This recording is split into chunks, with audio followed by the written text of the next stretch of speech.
ரசூல் ஸல்லல்லாஹு அலைஹி வஸல்லம் எதிர்பார்ப்பு வேண்டான்னாங்க. யாரிடத்திலும் எதிர்பார்க்கக்கூடாது. அவங்க நமக்கு ஒரு வாழ்த்து சொல்லணும், ஏன் எதிர்பார்க்கிறாய்? அவங்க தருவாங்கன்னு நினைச்ச ஏன் எதிர்பார்க்கிறாய்? வல்யாஸ் பிமா ஐதின் நாஸ், மக்களிடத்திலிருந்து முற்றிலுமாக நிராசையாகு என்கிறார்கள் நபிகள் நாயகம். நீ நிம்மதியாக வேண்டுமா? மக்களால் நேசிக்கப்பட வேண்டுமா? நிராசை. நண்பர்கள்ட்ட எதிர்பார்க்காது. என் கஷ்ட காலத்தில் அவன் கை கொடுப்பான்னு நினைச்சேன், விட்டுட்டானே.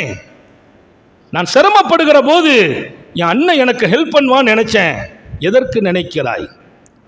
வேண்டாம். நண்பர்கள் வட்டத்தில் எதிர்பார்ப்பை நிறுத்துங்கள். சொந்த உறவுகளோடு எதிர்பார்ப்பை நிறுத்துங்கள்.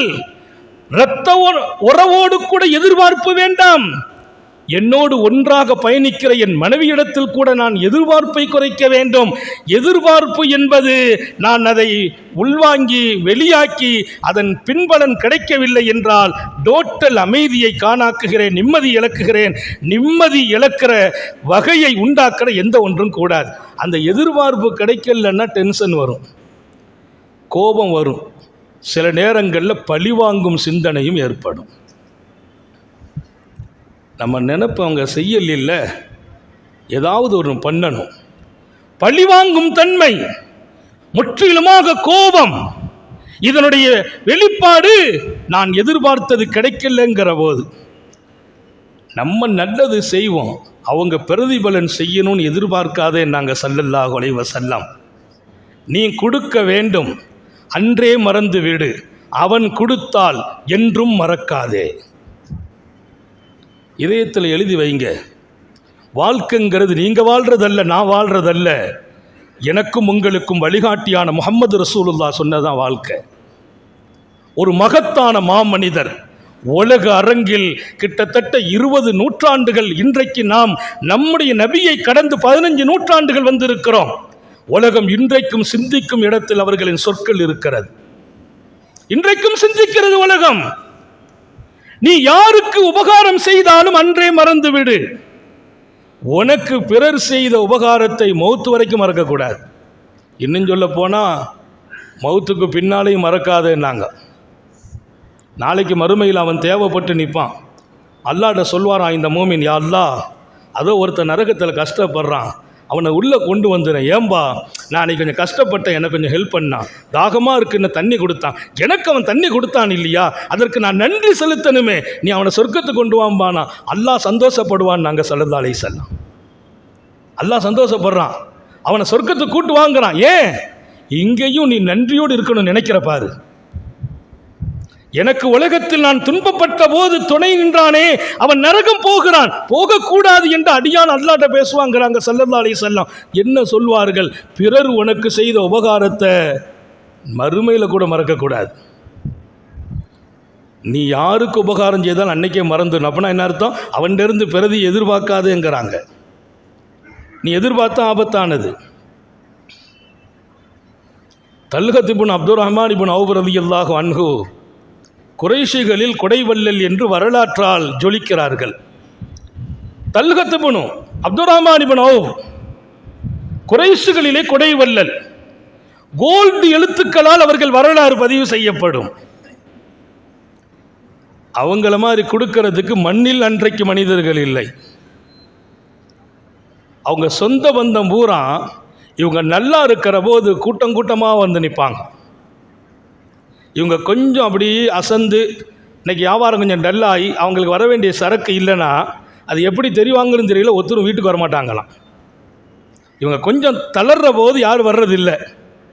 விசேஷமாக இருக்கும்போது பெரிய கூட்டம் வீட்டுக்கு வருவாங்க. அவங்க மனைவிக்கு தாங்கலை. அவங்க மனைவி ஒரு நாள் சொன்னாங்களாம் அவங்க கணவர்கிட்ட, இதகுத்தனைத்த லசிமூக்கா ஓ இதபுத்தக்கருத்தா ஓ இதபுத்தக்கருத்தா தரக்கூக்கா. என்ன உங்கள் சகோதரர்கள் உலகத்திலேயே உங்கள் குடும்பத்தை விட கேவலமானவங்க யாரும் இல்லைன்னாங்க. அந்த அம்மா வேகப்பட்டு பேசிச்சு. உங்கள் குடும்பத்தை விட மட்டமானவங்களை நான் யாரையும் பார்க்கல. இதகுத்தனைத்த லசிமூக்கா, செல்வத்தோடு செழிப்போடு நீங்கள் இருந்தால் உங்கள் காலடியில் வந்து கிடக்கிறார்கள், கெஞ்சுகிறார்கள், அள்ளி கொடுக்கிறீர்கள். கொஞ்சம் வசதி குறைஞ்சு போச்சு, வரவேண்டிய பொருளாதார ஸ்டாப் ஆயிட்டுனா அவங்க எட்டி கூட பார்க்கறது இல்லை. இதுதான் உலகம். நம்மகிட்ட இருந்தால் தழுவி விடுவார்கள், தோள் கொடுப்பார்கள், வாழ்த்து சொல்வார்கள். கொஞ்சம் சோர்ந்துட்டோம்னா விட்டுருவாங்க. அந்த நேரத்தில் நீ கோவப்படக்கூடாது. நாங்கள் ஸல்லல்லாஹு அலைஹி வஸல்லம் அவங்க சொன்ன வார்த்தை வரலாற்றினுடைய கோல்டு எழுத்துக்களால் பதிவு செய்யப்பட்டுச்சு. அவங்க சொன்னாங்களாம், சுபஹானல்லாஹ், மனைவிட்ட என்னம்மா சொல்கிற, என் சமூகத்தை விட கேவலமான சமூகம் இல்லைங்கிற. இல்லைம்மா, அவங்கள மாதிரி சங்கையான சமூகமே இல்லைன்னா. என் உறவை விட சங்கையான மனிதர்கள் மண்ணில் இல்லை. ஏன் தெரியுமா? அவங்க நான் வசதியாக இருந்தால் எங்கிட்ட வர்றாங்கன்னு சொன்னில, உண்மைதான். அவங்களுக்கு தெரியும் நம்ம வசதியாக இருக்கிறோம், இப்போ தான் போய் வாங்கணும், நம்முடைய சந்தோஷத்தில் பங்கெடுக்க வர்றாங்க. நம்ம கொஞ்சம் சோர்ந்து போயிட்டோம் ஏன், அப்போ அவங்க வர்றதில்லை. ஏன்னா இனியும் நம்ம சிரமம் கொடுக்க வேண்டாம்னு வராமல் இருக்கிறாங்க. அந்த பார்வையை பாருங்க. நான் வளமாக இருக்கிற போது வருகிறார்கள். ஏன் தெரியுமா? நல்லா இருக்கிறாங்களே, நாமளும் சந்தோஷத்தில் பங்கெடுக்கணும்னு வர்றாங்க. அவங்க வாங்கிட்டு போகிறதுக்கு வர்றாங்க. இவங்க பார்த்த அந்த பார்வை, நான் கொஞ்சம் தோய்ந்து விழும்போது வர்றது இல்லை. ஏன் தெரியுமா? கஷ்டத்தில் இருக்கும்போது நம்ம போய் சிரமம் கொடுக்க வேண்டாமே நினைக்கிறாங்க, அதனால் வரல. அல்லாஹ் அந்த பார்வையை நமக்கு நசீபாக்குவானாக. ஏன் அந்த வார்த்தை தெரியுமா? நம்ம கஷ்டப்படும் போது வராமல் போயிட்டாங்களே, எவ்வளோ கொடுத்தோன்னு நினச்சிங்கன்னா அந்த எதிர்பார்ப்பு உங்களை சங்கடப்படுத்திடும், நிம்மதியை குலைச்சிடும். அப்போதும் நான் நிம்மதியாக இருக்கிறேன் என்கிறார் சையதுனா தல்ஹா ரலியல்லாஹு அன்ஹு. நான் கொடுத்து கொடுத்து என் கரம் சிவந்ததே, அந்த மனிதர்கள் நான் வீழ்ந்த போது வரவில்லையே, அப்போதும் நான் நிம்மதியாக இருந்தேன். காரணம், அவர்கள் வராததால் அவங்கள்ட்ட இருந்து வரணும்னு எதிர்பார்ப்பு எனக்கு இல்லை. அல்லாஹ் தௌஃபீக் செய்வானாக. அப்போ முதல் விஷயம் எதிர்பார்ப்பு கூடாது. ரெண்டாவது மிக முக்கியம், நமக்கு இருப்பதை கொண்டு பொருந்தி கொள்ளணும், இருக்கிறத பொருந்திக்கிடணும். இல்லாத ஒன்றை நீங்கள் ஆசைப்படக்கூடாது. எனக்கு ஒரு மனைவி அமைஞ்சிருக்காங்கன்னா அவங்கள பொருந்திக்கிடணும். அந்த மாதிரி அமைஞ்சால் நல்லா இருக்குமேன்னு இப்போ பேசுகிறதா? கல்யாணம் முடிச்சு 25 வருஷம் ஆச்சு. ஒருத்தர் சொன்னார், அதற்கு நான் அந்த பொண்ணை நிக்கா செய்யணும்னு நினச்சேன், இருந்து இந்த அம்மா வந்து மாட்டிக்கிட்டேங்கிறார். எப்போ? 25 இயர்ஸுக்கு பின்னால் 25 ஆண்டுகள் இந்த மனைவியை நிம்மதிப்படுத்தியிருப்பாயா? இந்த மனைவியை கொண்டு நீ திருப்தி கொண்டு இருப்பாயா? பிள்ளைகளை முடிச்சு நிக்காக செய்து குழந்தைகளுக்கு நிக்கா செய்த பின்னாலே வரல பிமா கசம் அல்லாஹு லக், அல்லாஹ் உனக்கு கொடுத்ததை பொருந்திக்கொள். தக்குன் அகுனன்னாஸ், பெருமானார் சொன்ன அந்த வார்த்தைக்கு நான் கடைசியில் பதில் சொல்கிறேன். எதை கொடுத்தானோ அதை பொருந்திக்கொள்றது, எது இருக்கோ அதை பொருந்திக்கிடணும். அல்லாஹ் நிறைய வசதிகளை கொடுத்துருக்கான். இன்னும் கொஞ்சம் வாய்ப்பு இருந்தால் நல்லா இருக்குமே நினைத்தால் இருக்கிற வசதி நிம்மதி இழக்க வச்சிடும். அல்லாஹ் இன்னைக்கு ஒரு வீட்டை கொடுத்துருக்கான், அதை பொருந்திக்கங்க. இன்னும் ஒரு வீடு வந்தால் நல்லா இருக்குமே நீங்கள் நினைக்கும் போது தான் நீங்கள் தவறு பண்ணுறீங்க, சந்தோஷத்தை இழக்கிறீங்க. இருப்பது தான் எனக்கு அவன் விரும்பியது, இல்லாதது நான் விரும்புவது. அவன் விரும்பியது எனக்கு ஆரோக்கியம், நான் விரும்புவது எனக்கு டேஞ்சர். அல்லாஹ் விரும்பினதை நீ ஏற்றுக்கிட்டன்னா நீ விரும்புறதை அவன் கொடுப்பான்.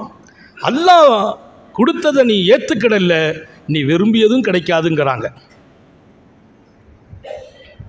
அவன் கொடுத்ததை பொருந்தலைன்னா, அவன் கொடுத்ததை பொருந்திக்கிட்டோம்னா வாழ்க்கை எங்கோ உயர்ந்துடும். யூனுஸ் அலைஹிஸ்ஸலாமும் ஜிப்ரீல் அலைஹிஸ்ஸலாமும் ரொம்ப நெருக்கமாக இருப்பாங்க. அல்லாஹ்வினுடைய மலக்கு அவங்க யூனுஸ் நபியோடு ரொம்ப அரவணைப்பு, அடிக்கடி வந்து சந்திக்கிறது. ஒரு தடவை யூனுஸ் அலைஹிஸ்ஸலாம் கேட்டாங்க ஜிப்ரீல் அலைஹிஸ்ஸலாத்திட்ட, நான் ரொம்ப நாளாக ஒரு ஆசை வச்சுருக்கிறேன், அதை நீங்கள் நிறைவேற்றணும். ஓகேன்னாங்க. என்ன ஆசைன்னு கேட்டாங்க. இந்த மண்ணில் மிகச்சிறந்த அல்லாஹ் தேர்ந்தெடுத்த ஒரு வணக்கசாலியை நான் பார்க்கணும். அல்லாஹ்வே தேர்வு செய்த ஒரு வணக்கசாலி, சராசரி வணக்கசாலிலாம் இல்லை, அபதன் நாஸ். இந்த மண்ணில் அல்லாஹ் இவர் தான் நான் தேர்ந்தெடுத்த ஆளுன்னு சொல்லணும். வாங்கன்னு கூட்டு போனாங்களாம். கூட போகிறாங்க. எங்கே கூட்டு போகிறாங்க? ரொம்ப ஆசையோடு போகிறாங்க. யாராக இருக்கும்? அவங்க கேட்ட நோக்கம் என்னன்னா, நம்ம அந்த மாதிரி ஒரு ஆளை ஆயிடணும். அவன் தேர்ந்தெடுத்த ஒரு வணக்கசாலியாக இந்த மண்ணில் வாழ்றதை விட என்ன இருக்குது? நீங்கள் நல்லா விளங்கிங்க. வணக்கசாலின்னா சம்பாதிக்கக்கூடாதுன்னு இல்லை, உழைக்கக்கூடாதுன்னு அல்ல. என் உழைப்பும் வணக்கம், என் சம்பாத்தியமும் வணக்கம், நான் செல்வந்தனாக வாழ்வதும் என் ரப்புக்கு திருப்தி. ஏழையாக வாழ்றது மட்டும் அல்லாஹ் திருப்திப்படலை, பணக்காரனை வாழணும் அல்லாஹ் திருப்திப்படுறான். சாத் பின் அபி வக்காஸ் கேட்டாங்க பெருமானார் இடத்துல, யா ரசூலல்லாஹ், நான் மௌத்தாக போகிறேன்னு, மௌத்து நெருங்கிட்டு நினைக்கிறேன், என் சொத்தை பிள்ளைகளுக்கு கொடுக்கறத விட கூடுதலாக அல்லாஹ்வுடைய பாதையில் சதக்கா பண்ணலான்னு நினைக்கிறேன். இல்லைப்பா, அதை நான் அனுமதிக்க மாட்டேன்டாங்க. ஏன் நாயகமே, விஷயம் தெரியாதா உனக்கு? உன் பிள்ளைங்களை நீ பணக்காரர்களாக விட்டு போவது தான் 4 பேரிடத்தில் கையேந்துகிற ஏழைகளாக விட்டு போவதை விட உனக்கு பாக்கியம் என்றார்கள். உன் பிள்ளைகளை 4 பேர்ட்ட யாசிக்கிறவங்களா விட்டுட்டு போயிடக்கூடாது.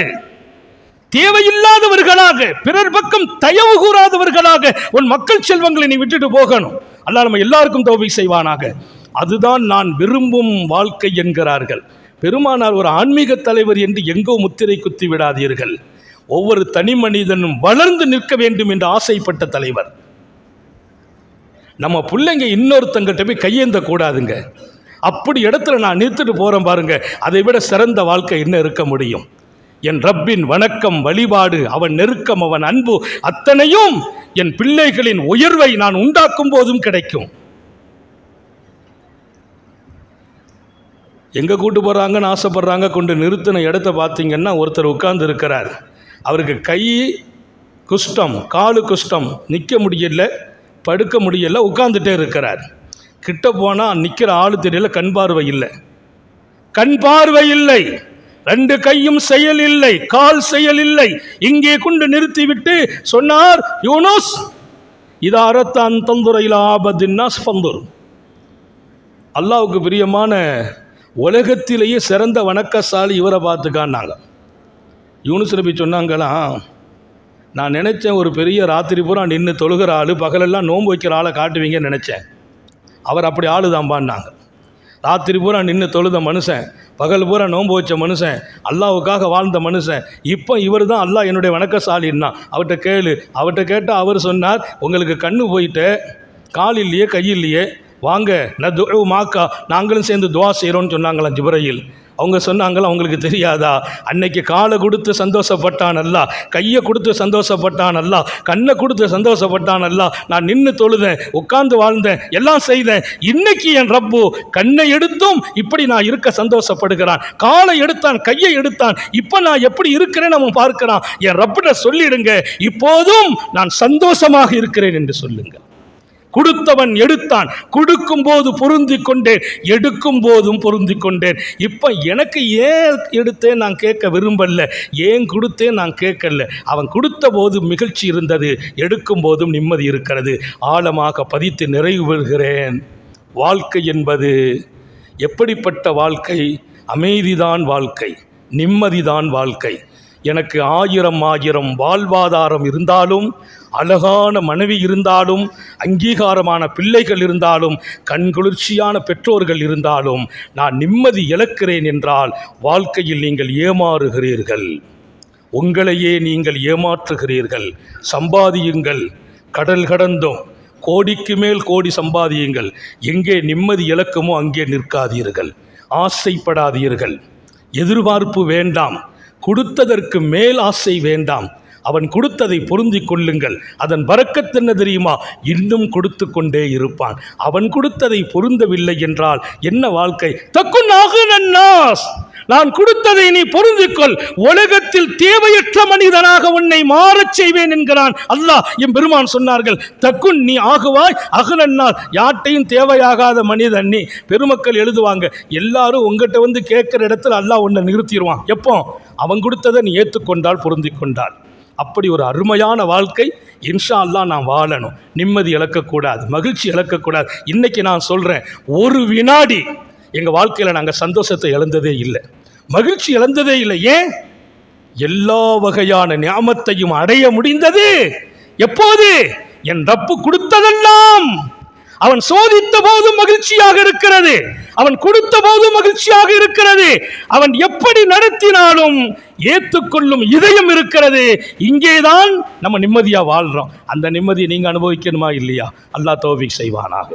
சோதனைகளிலிருந்து பாதுகாப்பானாக, கெட்ட முடிவுகளிலிருந்து பாதுகாப்பானாக. விடும் மூச்சும் எழும் பேச்சும் அவன் சிந்தனையாக்கி வைப்பானாக. ஓடும் இரத்தம் அவன் அன்பு கலந்து ஓட வைப்பானாக. அல்லாஹு அவன் கருணையால் நம்மையும் நமது மனைவி மக்கள் குடும்பத்தார்கள் யாவரையும் ஆஸ்பத்திரி வாழ்க்கையிலிருந்து பாதுகாப்பானாக. அதன் செலவு சிரமங்களிலிருந்து பாதுகாப்பானாக. முடங்கிவிடக்கூடாது ரப்பே, படுக்கையில் விழுந்து விடக்கூடாது ரப்பை, பாதுகாப்பாயாக. நீ கொடுத்தவைகள் அத்தனையும் உனக்காக நீ எங்களுக்கு கொடுத்தாய், உன்னை நாங்கள் தேர்ந்தெடுப்பதற்கு அந்த உணர்வை நசீபாக்கி தருவாயாக. இரவும் உன் நினைவாக்குவாயாக, பகலும் உன் சிந்தனையாக்குவாயாக. உன்னை மறந்த வாழ்க்கையிலிருந்து பாதுகாப்பாயாக. நாட்டிலும் வீட்டிலும் வாழ்விலும் வளத்திலும் சந்தோஷத்தை நசீபாக்குவாயாக. கவலை, துன்பம், மன அமைதி இன்மை அனைத்தின் வாசலையும் அடைத்து விடுவாயாக. நாம் பெற்ற பிள்ளைகளை கண்குளிர்ச்சியாக்கி வைப்பானாக. நமது பிள்ளைகள் இல்மிலும் ஈமானிலும் அமலிலும் ரிசுக்கிலும் அல்லாஹ் பரக்கத் செய்வானாக. நம்ம பெற்ற பிள்ளைங்களுக்கு உரிய காலத்தில் பொருத்தமான ஜோடிகளை நசீபாக்குவானாக. குடும்ப வாழ்க்கையில் கணவன் மனைவி சந்தோஷமாக வாழச் செய்வானாக. எங்கெல்லாம் குடும்பத்தில் கணவன் மனைவிக்கு சந்தோஷம் இல்லையோ, இந்த ஜும்மாவின் பரக்கத்தால் பிரிந்து கிடக்கும் கணவன் மனைவிகளை இணைத்து வைப்பாயாக. குழந்தை இல்லாதவர்களுக்கு குழந்தை பாக்கியங்களை வழங்குவாயாக. நீண்ட நெடிய நாட்கள் நோய் நொடிகள் இல்லாமல் உடல் ஆரோக்கியத்தோடு மனநிறைவோடு இன்பத்தோடு அல்லாஹுவை நின்று வணங்கி வழிபட்டு வாழும் நசீபையும் பாக்கியத்தையும் எல்லாம் அல்ல அல்லாஹ் உங்களுக்கும் எனக்கும், நம்மை ஈன்றெடுத்த தாய் தந்தையர்களுக்கும், நமது மனைவி மக்கள் உற்றார் உறவினர் யாவருக்கும் கொடுத்தருள் புரிவானாக. நமது உயிரினும் மேலான கண்மணி ஹாத்தமுன் நபியின் சர்க்காரை ஆலம் சுந்தர நபிகள் ஸல்லல்லாஹு அலைஹி வஸல்லம் அவர்களை கனவிலும் நனவிலும் கண்டுகளிக்கும் பெரும் பாக்கியத்தை அல்லாஹ் நம் எல்லோருக்கும் கொடுத்தருள் புரிவானாக என்ற நல்ல துஆக்களோடு உங்கள் எல்லோருடைய துஆவை ஆதரவைத்து என் வார்த்தைகளை நிறைவுபடுத்துகிறேன். வாஹிரு தாவான் அல்ஹம்துலில்லாஹி ரப்பில் ஆலமீன்.